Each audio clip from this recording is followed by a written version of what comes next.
All right, let's get started. So, welcome everyone. My name is Clemence and I'm from Safety Chain. I'll be your webinar host today. We'll go through a quick few items. So, what's FISMA Friday? If you're new to FISMA Friday, though we do have a lot of people coming back every month, these are monthly FISMA related news updates, regulatory changes and updates, industry trends, and a Q&A with the Atchison Group at the end. This event is brought to you by the Atchison Group and Safety Chain. Now, some housekeeping. Only the panelist microphones are on. Ask your Q&A questions at the end or start popping them in the chat. Our team will be monitoring and getting those to me so that I can ask them to Freeman. The recording will be shared, and if you're having audio issues, please use the call-in number. All right, so I'm going to introduce you today's presenter. So we've got Freeman Libby, and Freeman has 45 plus years across food safety regulation, auditing, and government program development. So he's seen the problem of food fraud from every angle. Freeman spent his career with Canadian federal agencies, including the CFIA, the Agriculture and Agri-Food Canada, and Fisheries and Oceans Canada. Freeman has deep auditing specialization in the categories most vulnerable to food fraud, such as seafood, meat and poultry, and commercial sterility. He also has international inspection experience on the ground in Peru, Indonesia, Malaysia, and Thailand. So he knows how fraud enters the supply chain at origin. Freeman kept his government career as National Director at the Feed Ban Task Force at CFIA. And when Freeman flags a risk, it's grounded in what he's actually seen and not just what the literature says. Welcome, Freeman. We're glad to have you today. Thank you very much. And All right. hopefully everybody's really interested in food fraud and come away from today's presentation with a better understanding of food fraud, what the risks are, and how extensive it may be out there in the food processing, in the food sector world. So, Thank you. Thank you very Thanks, much. Freeman. All right. Well, we'll go through the agenda first. We'll hear from Freeman with any recent regulatory updates. Then we'll have Freeman's presentation around the commodities most likely to cost you, fraud risk primer for food and bev manufacturers. Then we'll go through the Q&A, and then at the end, we'll have a curated safety chain demo. Let's go through any recent regulatory updates now. Freeman, over to you. Okay, thank you very much. I got to admit, when I prepared this slide, things have sort of been happening. So I'm going to update what's on the slide a little bit. Cyclospora outbreaks, we're now up to 2,000 illnesses, 20,000 people affected. So that's a lot more than what we've had when I put this slide together a week and a half ago. So you can see that it is still an issue, basically impacting coming across 9 states and affecting the food chain supplies quite vigorously, so to speak. So they're still working on that. It's still an issue. There's also been recall in blueberries. There are other recalls, mobile recalls, some in blueberries, and they've affected some major retail change. And whenever you get into the retail side of the house, you get into recalls, it makes it more difficult. There's always unique tracking challenges associated with retail when you're doing food recalls. And on the third side, there's food defense rule enforcement that came into place August of 2024. The FDA have indicated, or they acknowledge, I guess is the best way to put it, that they're slow off the mark in trying to enforce that. All processing plants that are registered with the FDA must have that food defense rule in place. As I say, they're in the enforcement mode, but they're just a little slow getting off the mark. So what does this mean as far as everyone out there in the food safety world? Well, processors, organizers, anybody involved in food safety or in processing, basically they need to protect themselves and make sure that they have enhanced food safety systems where they can verify their allergen controls, make sure their suppliers are legit suppliers providing what you're supposed to be at. You've asked for the specifications. Make sure that you have good traceability in place just in case there is a problem with an issue or with product, and make sure that you have good environmental monitoring and recall procedures in place too to ensure that if problems do occur, you can catch them before product gets out into the marketplace. So um, that's basically it right now as far as updates on the regulatory side. So we can move on to the food fraud side. So as it was mentioned, we're going to discuss food fraud today, and I have a number of varying subjects I want to discuss on food fraud. So we'll move on to the agenda of what I'm going to cover. So I'm going to talk a little bit about some definitions.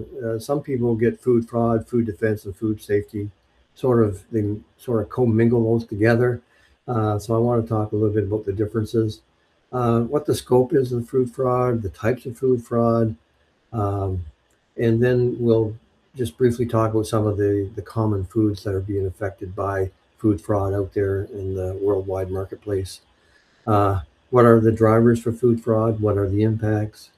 We're going to talk about the GFSI scenarios on food fraud, what the requirements are, how they're ensuring that food fraud is paramount in their programs, and the same thing on the regulatory side. And then we'll finish up by talking about how a consumer can be uh, basically knowledgeable in a situation and make sure that they can be heads up on any issues when they're out there in the marketplace securing product. Okay, so we're going to start with food fraud. What is food fraud? It's a simple definition. It's intentional deception using food for economic gain. That's a simple one. Um, there's also a comprehensive one. It's a collective term used to encompass the deliberate and intentional substitution, addition or dilution, tampering, misrepresentation of food, food ingredients, food packaging, false and misleading statements made about a product for economic gain. So that's the comprehensive one. That covers, and we're going to talk about the different types of food fraud. But when I do my training I do a number of training sessions with the industry. The way I like to sum it up is food fraud is someone trying to pick your pocket. They're trying to get money out of you, not legally. And sometimes that affects the product safety as well, because it could be an issue where you got an undeclared allergen or something. So I always like to try and keep it simple for the processor. So in the case of food fraud, they're trying to pick your pocket for economic gain. Okay, what is food fraud versus food safety? Some people get that confused. So as I mentioned, food fraud is intentional adulteration or deception, or basically for economic gain. Whereas food safety is if you have an issue of unintentional contamination, that's a food safety issue. Someone wasn't deliberately trying to do this. It's just something broke down in their system, in their food processing system, or something happened where it wasn't intentional, but uh, it just happened, and they have a system in place to capture it and to make the corrections. Whereas food fraud is basically intention. They're trying to do something. They're not trying to correct it. They're trying to, as I say, have their economic gain, so to speak. Okay. Now, this is the one where I find people seem to get confused, and a lot of it is at the processing level. Um, Basically, you got people get food fraud and food defense mixed up. They confuse the two. And we talk about food fraud. It's the economic gain. It's nonviolent. It's just people just trying to pick your pocket. Whereas on food defense, the way I like to describe that one is someone's trying to hurt you. It's like ideological gain, intentional harm, terror motivation. If everybody goes back to the way back when, tell my age now, but the Tylenol issue, where someone, it's not food, but someone did something with the Tylenol in the pharmacies, and people ended up getting sick and dying. And so that is an issue. That's where someone's trying to hurt you. There's an instance in my neck of the woods here in eastern Canada where someone actually put needles in raw potatoes, and sold those out on the and they were sold out onto the market. That's food defense, a food defense problem where someone is really trying to help you. They're uh, they're hard to detect sometimes, but again, it's that's the difference between the food fraud and food defense. Someone's trying to pick your pocket, someone's trying to hurt you. Just keep that in mind as far as the two differences. Okay, so when we're talking about food fraud, there are a number of ways of doing that. And we're going to talk about a little bit about these. There's substitution, uh, containment, there's theft, there's tampering, there's mislabeling, there's unapproved excuse me unapproved enhancements, there's counterfeiting, there's dilution. They're all components of food fraud. And under the FDA side, they have what they call economically motivated adulteration, which I'm going to talk about later on in the slide, so I won't get into it much right now. Because some food fraud, it definitely will have a product safety issue, which is where the FDA comes in. Where other food fraud is not necessarily a product safety issue, it can be just somebody substituting something for another, and you don't get the quality you want, or you're not getting the product that you paid for. So those are some of the ways of food fraud in the out in there in the marketplace. So global perspective, food fraud estimated between 10 and 50 billion. Now that's a lot. That's and there's a big disparity between 10 and 50 billion. That's part of it because it's very difficult to pin down. A lot of it is not always caught. Some of it is anticipated. Uh, so what the global cost involves and includes, it includes consumer fraud, it includes supplier fraud, it processors doing illegal things. It could be the regulatory cost for the regulatory agencies to monitor food fraud and to take legal action. That's part of the cost. And also, it could be, the retailers themselves get part in costly part of the food fraud. So it's a huge, I won't call it industry. That's a huge dilemma, a huge problem, as I say, between 10 and 50 billion. And it affects roughly 10% of what we commercially sold food around the world. Again, that's fairly significant. Uh, so, what does that do? Well, it basically erodes the public confidence in brands and regulators. And in today's world, the one thing that I think everybody pretty well understands or knows is that the consumer and the public demands are that they don't tolerate any deception. They don't want any. There's a zero tolerance for things like food fraud and poor quality and things like that. So the consumer is in the driver's seat as far as knowledge and as far as being able to move. And if they don't like something, or if they've been deceived, then the brand could be affected because they're going to move elsewhere and find somewhere else to get their product, so to speak. All right. So during our FISMA Friday, we usually ask questions to the audience and we encourage you all to participate. So today's first question is, where does your food fraud program stand today? Is it A, we have a documented program we actively manage? B, we have the documentation, but it does not get used day to day? C, we're just getting started? Or D, we do not have one yet? Give you a few seconds to answer.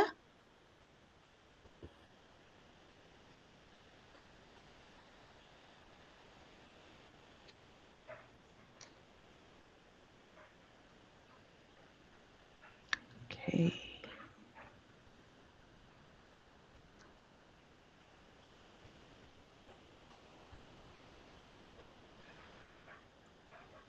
And thank you for the audience who also share their answers in the chat as well. All right, we're going to close the poll now and take a look at the answers. All right, so the chat, Freeman says a majority of B, we have documentation, but it doesn't get used day to day. And then there's also, we've got a documented program we actively manage. Then a little bit of people who are just getting started. Okay, well, that doesn't really surprise me. If we're dealing with processors, if there's a lot of processors on the line today, there are a lot of them that could be GFSI certified. Therefore, they would have a documented program that they actively manage. If you're a retailer, then I can understand maybe you have documentation, but it's not used every day, or you're maybe just getting started. So that doesn't surprise me as far as the the division of the results. Okay, thank you. All right, let's. Okay, so we saw the previous slide where we talked about the different types of food fraud, and now I'll give you a little bit of a definition of what they are, and also some of the foods that are involved in that type of scenario. So we have substitution, which is very common. It replaces a high value ingredient with a cheaper one. Uh, as an example, substituting expensive species of seafood with a lower value species, pollock, soles, cod. Just to give you, that's a personal one of mine. I live in the east coast of Canada, which is a very significant seafood processing place. And in the early 1990s, we, when I was with the government, we found that there were processors bringing in uh, frozen pollock from the states, from the United States, and they were salting it, and then they were selling it as cod, salt cod. And the reason being is because salt cod was getting them roughly $2 more a pound.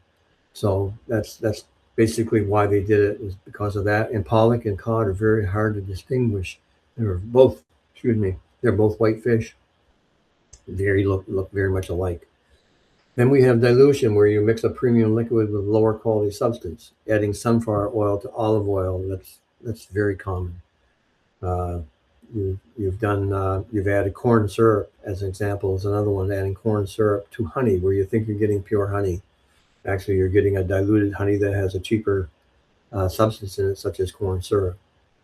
Then you have counterfeiting, where you're copying a brand packaging, logos, and product designs, using higher valued logos, such as organic, is an example of that. People see organic on a package and think it's organic, and then they don't realize it, but it probably it could not be organic. Then you get mislabeling, which is fairly similar to counterfeiting, but it's false claims regarding the origins, nutrition, or expiry dates. As I say, it's very similar. And what they do is, if it's basically a money saving thing, they could have product that they're processing that's processed that the expiry date was coming up on, and then they just change the expiry date as example, so they can sell that product. So again, there's a number of mislabeling areas that are considered food fraud. Unapproved enhancements, adding illegal chemicals to improve product appearance or weight, adding to milk powder to artificially boost protein readings as an example. A lot of people nowadays are really keen on labels.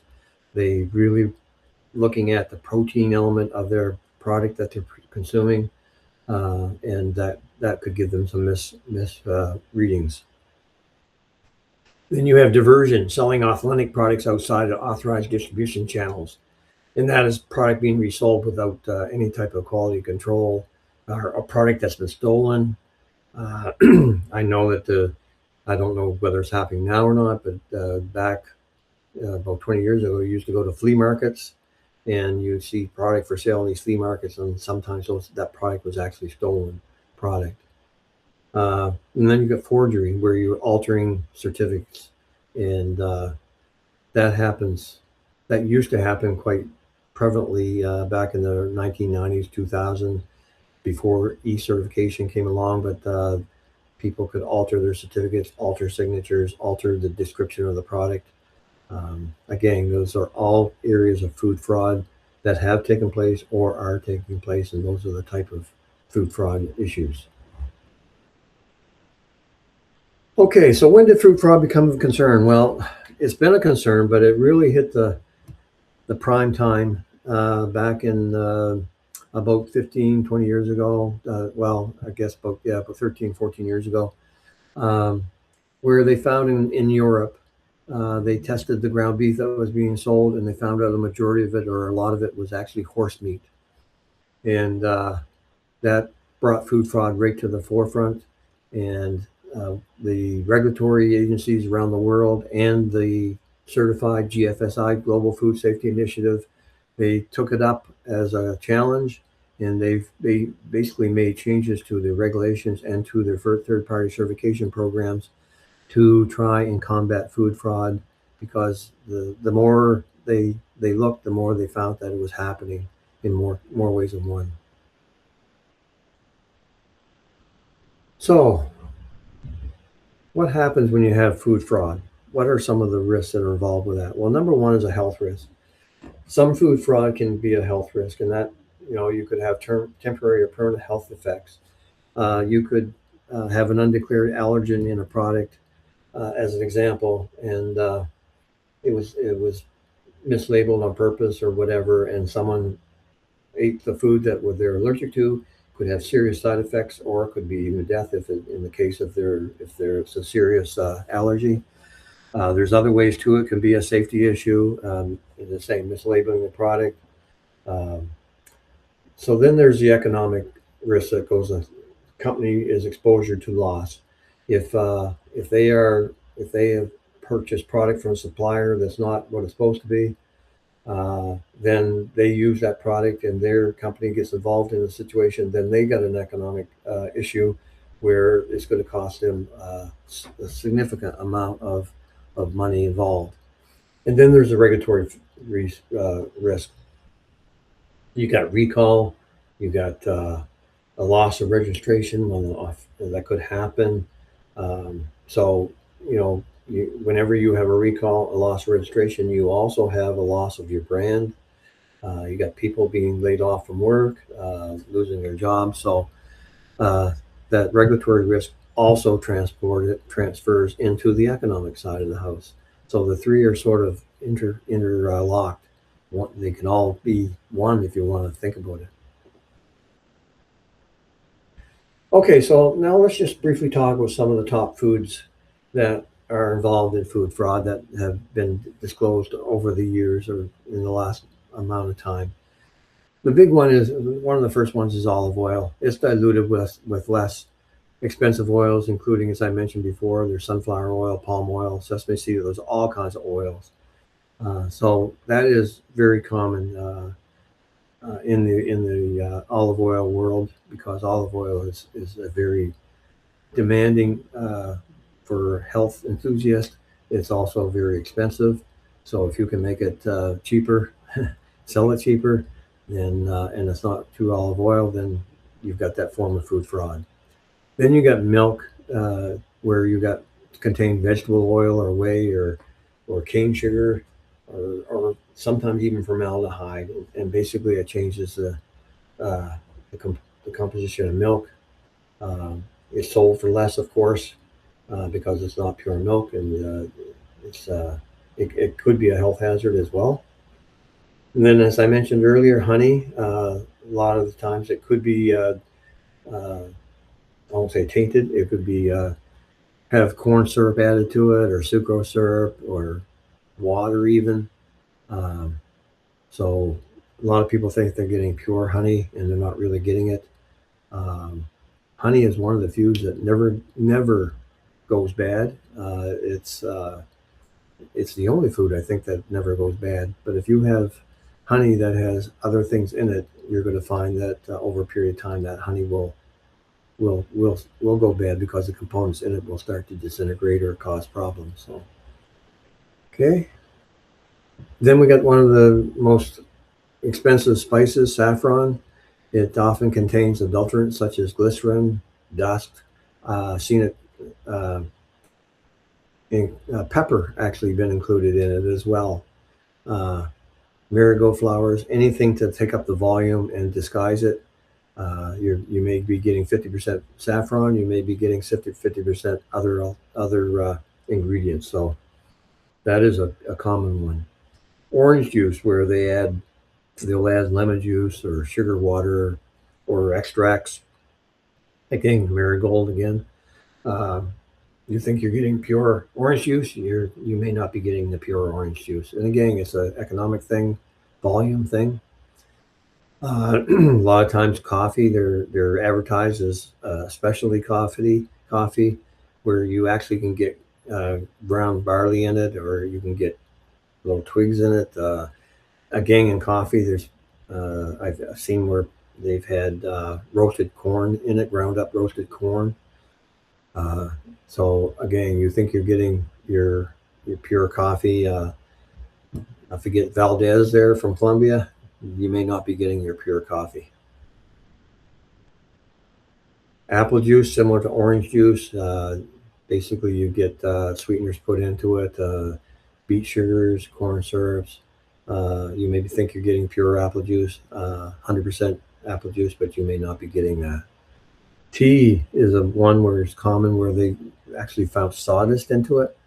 Uh, and then there's also starch, and so there's other things you can get into tea. So that is commonly adulterated and for food fraud as well.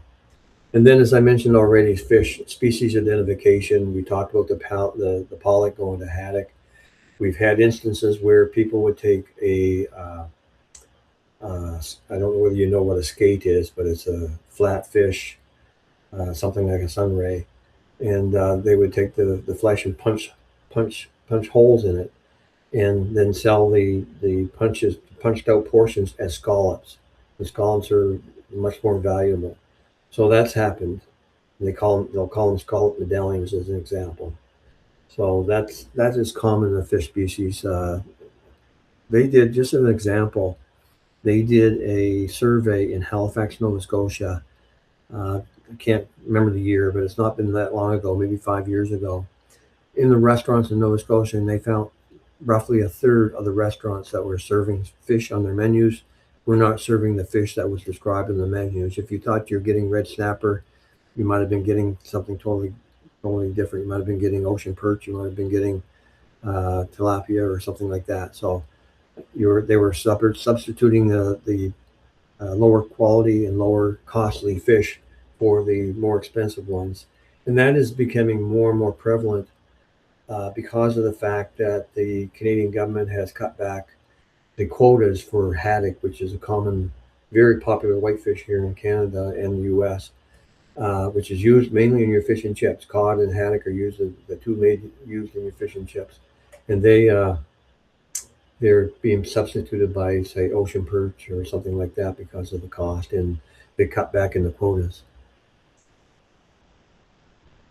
And then we get into the declarations where people think they're buying kosher certified or halal certified or organic certified, and they may not have been probably mixed where they don't have the official certification, but they're using that on their labels, and people get duped into thinking they're getting those.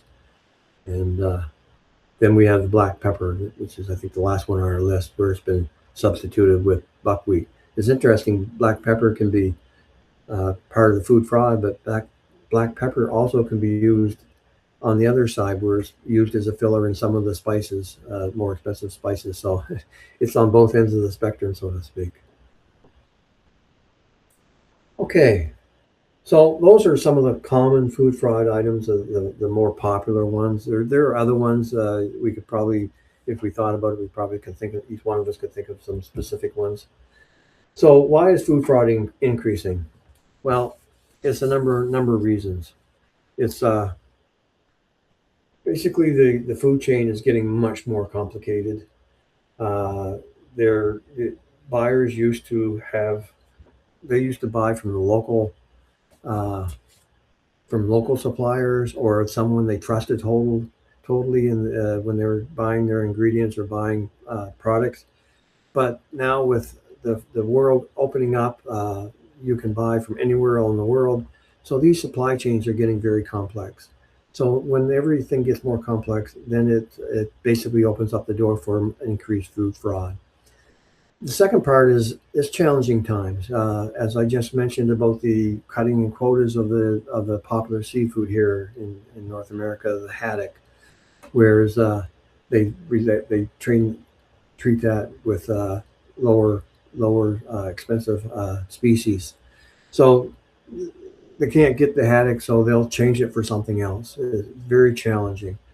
And then there's pressure on unscrupulous suppliers to commit food fraud. It's there. It's an everyday occurrence that where you have unscrupulous suppliers and they're putting pressure on for people to buy their products.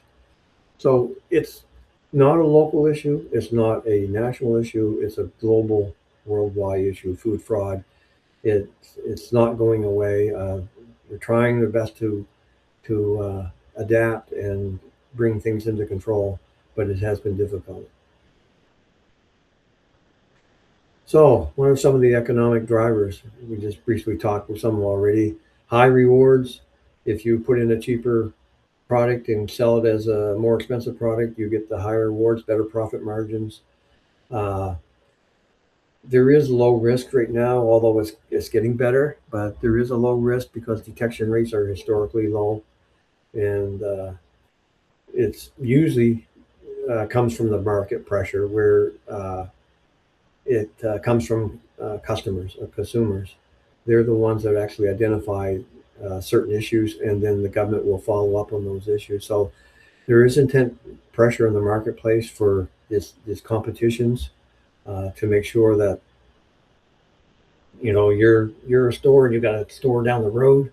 They're selling their product for a dollar less a pound than what you can sell yours for. Then there's a question about that, but it puts pressure on you to do the same thing because if you can't sell your product, then you can't stay in business. So there's the market pressure, there's the risk of not being detected, and then you've got the high reward uh, taking place. So those are all the big drivers that bring food fraud to the forefront. And as I mentioned before, you have supply chain for complexity. You have globalization, as I mentioned. Uh, ABC bakery used to buy all his supplies from ingredient suppliers within the maybe a 200-mile kilometer or 200-mile radius or within the next state or whatever. But now it's global. You can get pretty well anything where you want for discounted prices, and that's what they're looking for is the best price. So multiple borders, multiple international borders are in play here as far as the complexity of the supply chain. Then you add brokers into the situation, which they really come into the food safety world in big time, so to speak. They're intermediaries. They're basically there to make profit. They don't know much about food safety. Or some do, but most of them are not aware of food safety. They just know that you want something, and they're going to find it, and it may not be exactly what they ordered, but they don't understand that, and then they'll sell it to you to the processor for as an ingredient, and it's not what it's supposed to be. So brokers add a complexity to the equation as well. And then you got the visibility, raw material visibility drops with every processing step. So you could bring something in, you use it as an ingredient, but once the ingredient's been used in your product, it's very difficult to ascertain whether or not uh, food fraud had taken place because it's unless you do an ingredient test, then it's going to go undetected. So those are some of the key elements of how complex the situation is in trying to uh, detect food fraud. So what are some of the consequences? Well, as I already mentioned earlier, is that some people will substitute products, and when they do, they may substitute an allergen. So you get a hidden allergen in a product. If it's a peanut and someone's severely allergic to peanuts, it could actually be a deadly situation. So those are one of the biggest consequences. The other one, you could add toxic chemicals into the situation where you have industrial dyes, or could be maybe lead or a heavy metal in there that you don't know about, or at a concentration it shouldn't be. And then when you do create a product that doesn't have the ingredients in it that it's supposed to, then you've changed the nutrition of that product. And if you're a vulnerable population, such as infants or elderly people, and you think you're getting, if you're an older person, you're thinking you're getting a high dosage of proteins or something like that, and you're not getting it. Um, So now you have malnutrition coming into play here. So those are some of the public health consequences, and they're severe at times. So then we get into the brand damage, and we've already talked about that. The recalls can take place. Then once you get recalls, you get bankruptcy possibility, and then people lose confidence in the marketplace. A single scandal can depress sales. I don't know if anybody out there has ever heard of the 110-100 rule. I like to, when I do my training, I like to use this as an example. If a processor finds a problem right at the beginning of a process, like say it's an ingredient coming in, and he finds out that that ingredient's not what, or he or she finds that ingredient's not what it's supposed to be, and for him to correct that, or for that processing plant to correct that, it costs them $1 to correct it because they can refuse shipment or whatever. But say then what happens is they bring in that ingredient, but they don't notice it right away, and they produced all this product, but it doesn't go out the door. But they produced all this product with the ingredient that's what it's supposed to be. Now for them to correct the problem, it costs them 10 times more to correct it because now they got product they produced, they got wages they paid, they got basically supplies that they cannot sell now. So now it costs $10 to correct that problem. And then what happens if they don't detect that problem and the problem gets out in the marketplace and they get into recall? Now it costs 100 times more to correct that problem because you're going to get into a recall. You may have bankruptcy problems. You may have loss of brand problems. You may have legal liability problems where you're being sued. So just keep that 110-100 rule when someone might tell you that it's not costly if it gets out in the marketplace. Okay, so I'm going to probably move up a little bit quicker here because we're moving ahead. Uh, So then you get the legal and regulatory side of the house where you get fines, you could get jail time, you, as I mentioned, you could get lawsuits. So the regulatory are coming into play more and more every day. Okay. Okay. So I'm going to talk a little bit about the regulatory side now. It's not at the top of the regulatory's agenda. It hasn't been in Canada or the U.S. Uh, they have strong regulations on paper now, but the enforcement is often reactive and resource limited, as I've already mentioned. It tends to be uncovered after economic or safety damage occurs, and it usually comes from customer complaints or industry trade complaints. It doesn't. It's not because the regulators are out there actively looking for food fraud. It's always coming from a reactive side of the house rather than a proactive. Okay. So in Canada, we have the Canadian Food Inspection Agency, have the Safe Food for Canadian regulations, and the Food and Drug regulations, which is basically for labeling and adulteration. And uh, and then in the U.S. we have the Food and Drug Modernization, the Food Safety Modernization Act under FDA, which includes intentional adulteration rule. And then you have the meat products come under the U.S. Department of Agriculture for ensuring that the products are labeled accordingly and that they have supply chains in place that ensure that the supplies coming into their processors are what they're supposed to be. And globally, you have Codex Alimentarius Commission sets the standards, and the EU, European Food Safety Authority, and EU Food Fraud Network enforcement in place. So it is global, not global, but it is growing bigger as far as the regulatory side. So under the CFI, you have the Safe Food Canadian regulations for food misrepresentation, and you also have strict selling of packaging and or importing products that are false, misleading, or deceptive in manner. So that's how they capture food fraud is through those type of sections of the regulations. Although not specifically identified as food fraud, it can be captured in the preventive control program where hazards such as allergens must be identified. You have to have some approved supplier and verification of suppliers required now. Your incoming ingredients must be controlled, must be from approved suppliers. They have to be monitoring of these suppliers. So that's how the CFIA ensures that the processing sector in Canada is abiding by the regulations. In the US, you have what they call economically motivated adulteration or EMAs. And these were the definition is basically a fraudulent intentional substitution or addition of a substance in a product for the purpose of increasing the apparent value of that product or reducing the cost of its production, economic gain. So that's the US FDA through their regulations. And they basically have, when you do your HACCP plans and the processing plans, you have to identify the hazards, EMA hazards in your food safety plan, and that's how they're capturing food fraud in the regulations. And these are the pertinent sections: 21, Part 117 for human food, and 21, Part 507 for animal food. And as I mentioned, the facilities must evaluate whether EMAs can introduce a food safety hazard. And that's where the FDA, you can go to the next slide, but that's where the FDA actually uh, concentrates their effort on is the food safety side.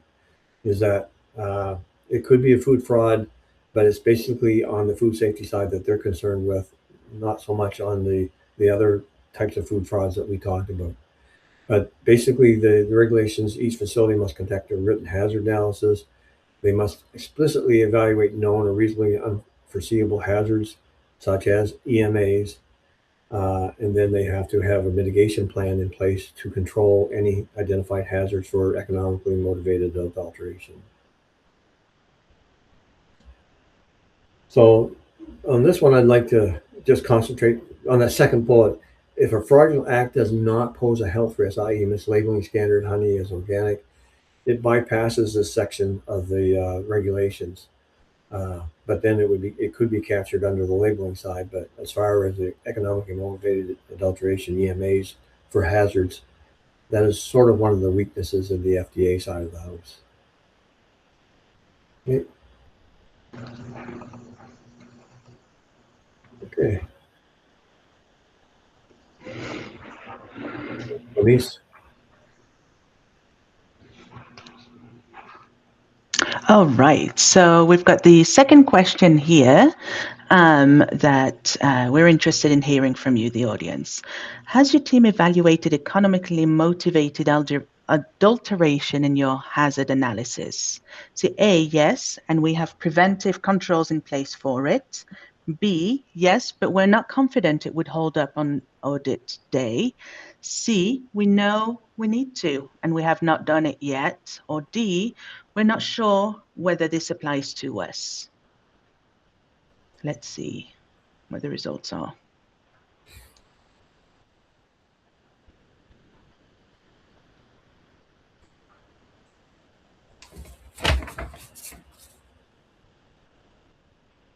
Okay, people continue to answer.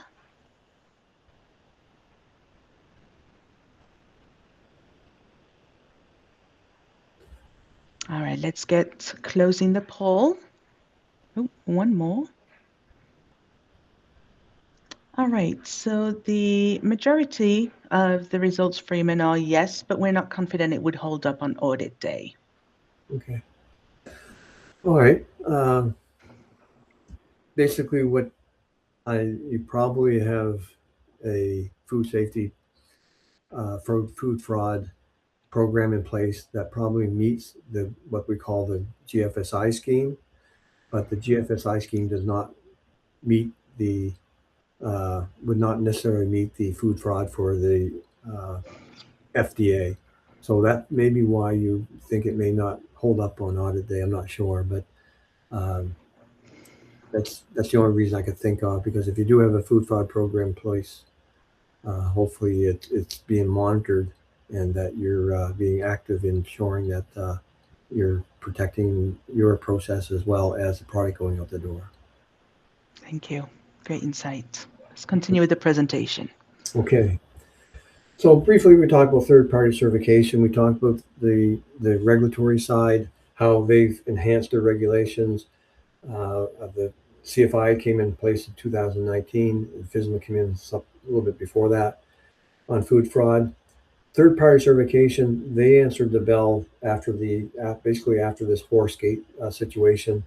And SQF, BRC, FSE 22000, those certification programs now have a strong global food safety, food fraud program element to it. And in fact, they're enhancing them all the time. Um, BRC came out with their latest edition about 3 years ago where they enhanced the food fraud requirements, and SQF has done the same thing. So it mandates protection against all food fraud types, not just food safety types, but all food fraud types that we talked about previously. And it targets both deception and the safety hazards. So that's the key difference between the FDA side and the global food safety side. So there are two pillars of defense in food fraud. It requires a documented what we call a food fraud vulnerability assessment, and then it requires a documented food fraud mitigation plan. So when you've done your vulnerability assessment, what that is that you've looked at your operation, you've identified where your weaknesses are in the food fraud side of the house, whether it's supplier approval chain or whether it could be something such as your labeling side of the house. There are a number of areas where you could have a problem with the food fraud. So once you've identified those, you have to identify how you're going to overcome those weaknesses or problems and have a mitigation plan to ensure that you're going to combat that and that the product that you receive is not going to be fraudulent and that the product you're sending out the door is not fraudulent. So, okay, yeah. Oh, that was a quick one. All right. Yeah, right. Okay, so third poll question. How do you manage a food fraud vulnerability assessment and mitigation plan today? Is it A, in a dedicated software system, B, in spreadsheets and shared files, C, across email binders and the people who know where things are, or D, we've not built one yet? Let's get started on answering.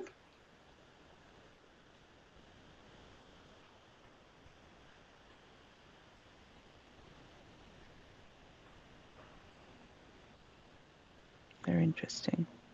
Hmm. All right, we'll start closing the polls now.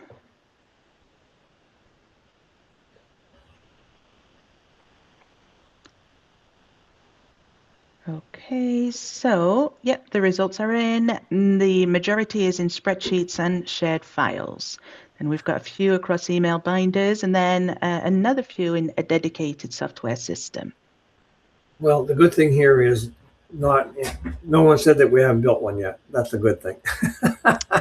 uh, yeah, it doesn't matter whether you know have a dedicated software system or whether a spreadsheet, as long as you have a good system in place and that you're not just developing it and setting on the side of the desk, you're actively implementing it, monitoring it. That's the key. So whether it's a hard copy system or whether it's a software system, just as long as it works for you, that's a good thing. Great. Okay, so what are some of the challenges of food fraud? Uh, as I mentioned already, there's limited regulatory involvement due to other priorities, especially on the food safety side and recalls, a lot of recalls, and we get the cyclospora thing going on as you've seen.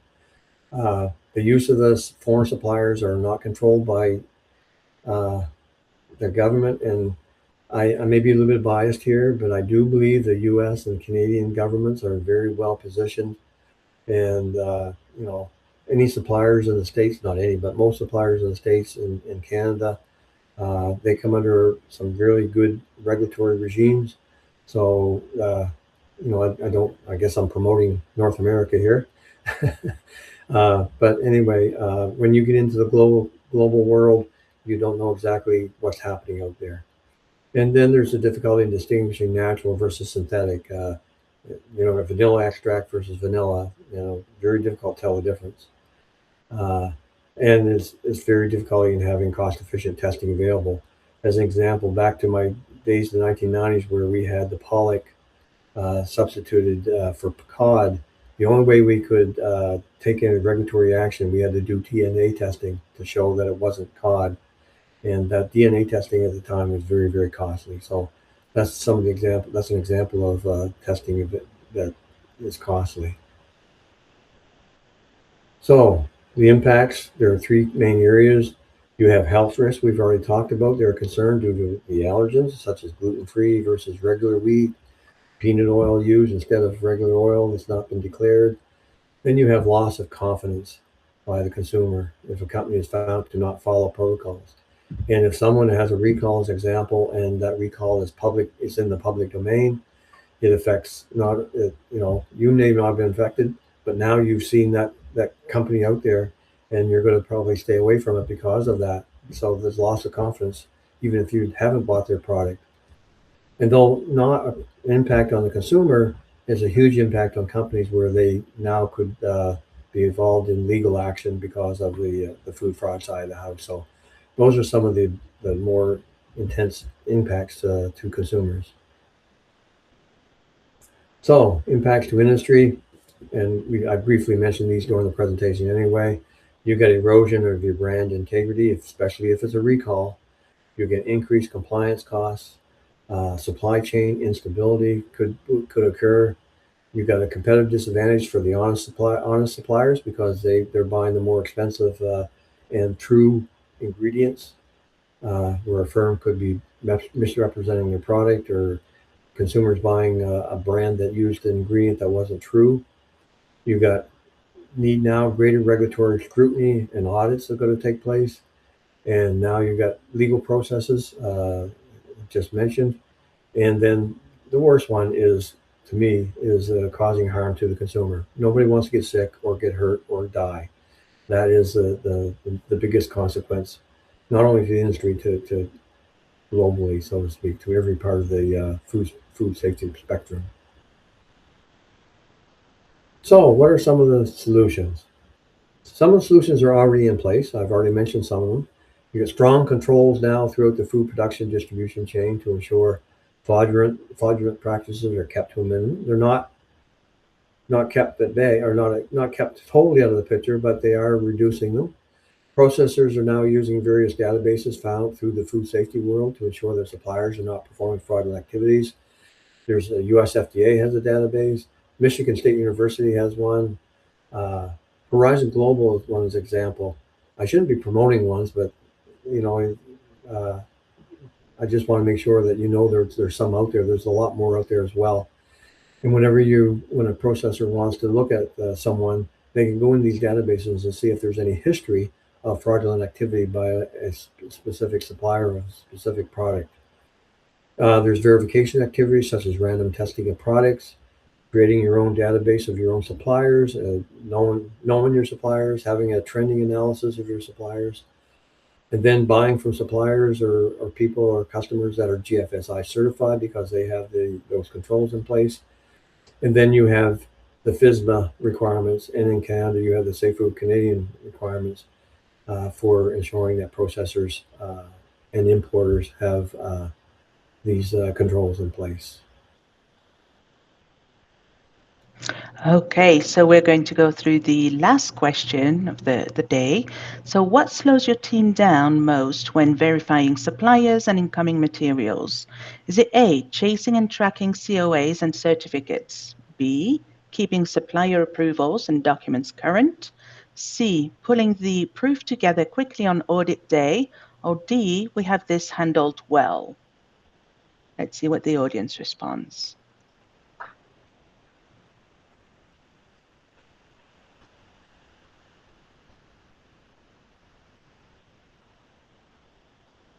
Okay, let's close the poll for the sake of time because we do want to go through a Q&A as well for some pre-submitted questions. All right. Well, Freeman, it seems like the majority is the thing that's slowing down the audience's team is keeping supplier approvals and documents current. Yeah, and that doesn't surprise me. And to be honest with you, I think that goes hand in hand with pulling the proof together quickly on audit day, because the fact that when you're audited, you have to make sure everything is current and up to date. Your COAs are up to date. You have all the records there, and there is a lot of documentation. I won't beat around the bush there when it comes to documentation. It changes regularly. Sometimes you have to change suppliers. Therefore, you go through all the documentation. So yeah, I can fully understand why it's very high on the keeping documents current and supplier approvals up to date.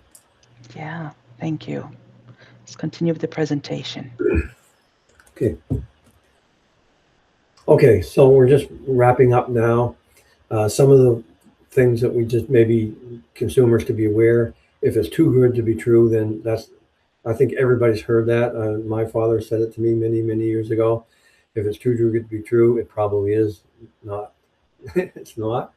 Uh, so, how can you be on top of things yourself as a consumer? Well, you can buy from known sources and retailers, one that you trust and the one you know that over the years they've always been good and they've always been what we call good corporate citizens. The other one, and more people are doing this nowadays, is read your labels carefully. As I mentioned, scallop medallions does not mean they're whole scallops. You got to look. Sometimes these labels are very tricky, and you got to be very careful how they're describing their product. And then look for trusted certifications. As I mentioned, you got SQF, you got BRC. There's other certifications out there too, like USDA organic certification. That's another one. And then you've got you know, there's certain companies that provide the halal and the kosher designations.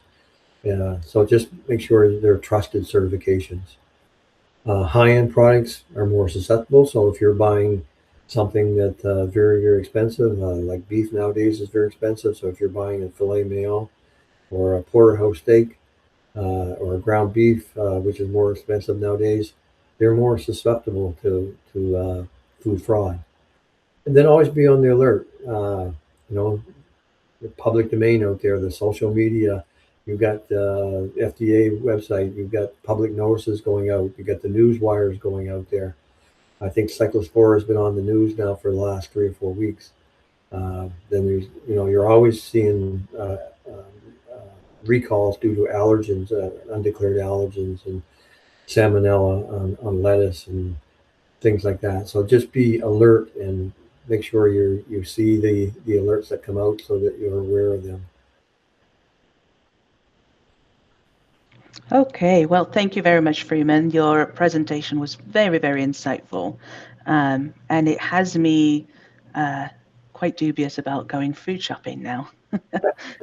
But thank you. It's been very insightful nonetheless. So it's time for our Q&A, and we got a couple of questions that were asked at the time of our audience registering. So the first question reads, some commodity prices have been swinging hard, for example, cocoa, coffee, olive oil. How should a manufacturer decide which ingredients actually belong in their vulnerability assessment this year versus just working off a generic high risk list that may be a step behind the market? Well, there are a number of ways. One I've already talked about. There are uh, companies out there that are very diligent, and one of the ones was Horizon Scan. They update their system constantly, and same thing with Michigan State. I think they update their constantly, and there are other sites out there. They update them constantly. They try to stay ahead as much as they possibly can. And when there are large swings, and it could be for other reasons. As an example, vanilla uh, about 3 years ago skyrocketed. It went from, I don't know what the price it went. I think the price went something like 20 times higher than normal, but it had to do with a wipeout of the vanilla crop in Africa. I think that's where it was.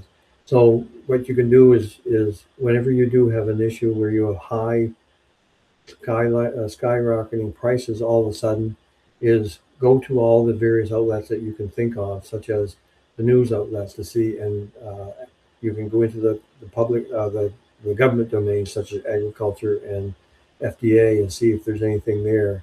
Or you can get into the private ones, such as I mentioned before, Horizon Scan. And somewhere along the line, you will find that if there is anything that's out of the ordinary or it's because of a food fraud situation, is that it's been highlighted somewhere that you can take that into your uh, context when you're doing your vulnerability assessment. Thank you very much, Freeman. Well, we're at time, and that's what happens when we're in live events. We certainly really appreciated your insights, Freeman, and look forward to a further presentation in the forthcoming months. Now, And we'll see you soon. All right. Thank you very Thank much, you very much. everyone. Thank you. Now, after announcing the next FISMA Friday, it'll happen on Friday, August 28th, and the presenter will be Cameron Prince, and the topic will be the inside the CFIA, the inspection blitz, and what inspectors actually look for. The registration is open now, so you may go ahead and register. Thank you, everyone, again for attending today. You may be able to find more resources available for you either on the Atchison Group website or Safety Chain's websites, where we have industry e-guides, other past webinars, videos, success stories, and so forth. We are, again, thank you for attending today, and we are going to follow up with an email sending you a recap of today's very insightful presentation, as well as next steps if you're interested. Take care, everyone, and see you next month.